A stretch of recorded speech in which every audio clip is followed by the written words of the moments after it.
The plans for each of the enemy factions are pretty clear at this point. The Automatons, well, they're building a Death Star. The Illuminate, they're trying to pull their god into our galaxy. But the Terminids, theirs isn't as obvious. Their overall storyline so far has just been turning Meridian into super colony. Then after that, they made a giant spore cloud, and then after that, they became smart. That's it. There really isn't any like visible direction as to where their story will go in. At least from like the first glance, you know. So really, the only thing we have to go off of regarding that are the Hive Worlds and Termicide 2. And I do think I might have figured out something. Firstly, we have to talk about the Terminids' biology. They are a type of fungus. It's pretty obvious if you even take like just 5 seconds to look at any of their structures. They also appear to have some sort of hive mind, as I don't really see any way that they could have been as coordinated as they have been in the past without one. So with that out of the way, now let's actually talk about the Hive Worlds, you know. The only thing that actually stands out to me about it, you know, that could actually tell us anything, are the Destroy Spore Lung missions. The mission briefing says the following. We have identified the source of the gloom, large subterranean fruiting bodies known as spore lungs. Larval terminids within the lungs appear to produce the gloom spores while the lung itself pumps it into the exosphere. The exact biology is unimportant. Delve deep into the hive and detonate a hell bomb within to eradicate the spore lung.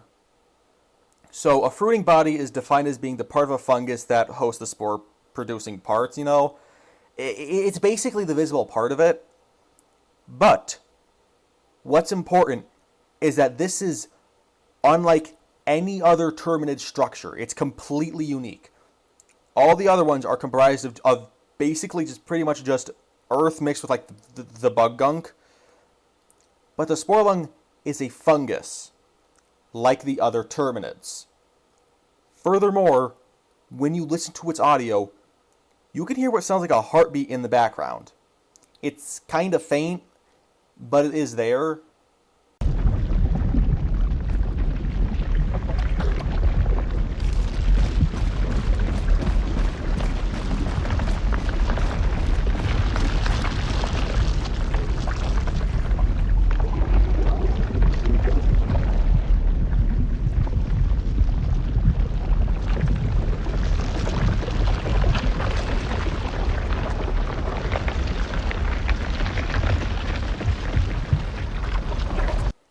Super Earth also doesn't actually know like the full biology of the spore lungs and the hive worlds.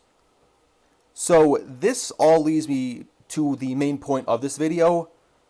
I believe that in some capacity the hive worlds are alive. Basically kind of like some sort of planet-sized terminids. And because of this, it also acts as like a sort of amplifier for the hive mind due to its size, or something like that. I'm not exactly sure.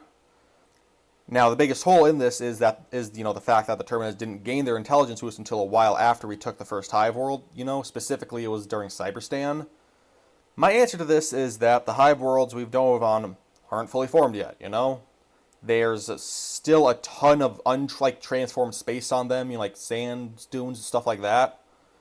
So because of that, I don't think it's too big of a stretch to assume that the other planets that are still in the gloom are still being terraformed.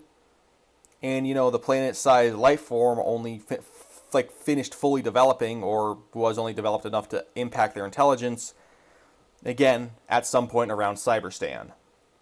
I also think I might know how we could learn this in-game. The current campaign is focused all around Termicide 2 and deploying it on, to create a barrier like we did before. I do believe that this will be successful. And, you know, after Super Earth sees that, you know, it does work, they'll try to deploy it on the hive worlds, because, you know, it doesn't really make sense why they wouldn't try to do that. Because, you know, like, Osha took a ton of setup to liberate, and, you know, anything like liberate those faster and get more E711 is obviously going to be something that they're going to try and do. But anyways, I do think that will also work. like at least on Omicron. And I think we will keep doing that until we get like into like the deep gloom, like closer to where like it actually originated. And at that point, it'll backfire on one of the fully developed hive worlds and result in the Terminus intelligence getting a massive power boost. And upon seeing that intelligence boost, Super Earth is obviously they're gonna get confused because like, what the fuck? It only boosted reproduction last time. Why is it making them smarter now? And so they're gonna have the Helldivers investigate that. And at that point, we would learn that the hive worlds are alive. Something along those lines, I believe, is what's going to happen. Obviously, if I am right about the hive worlds being alive in the first place.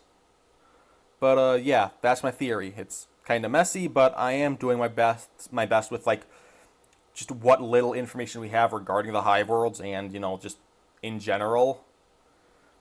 I do absolutely believe that there is something more to the gloom than just it being a big spore cloud to stop our advance into that front.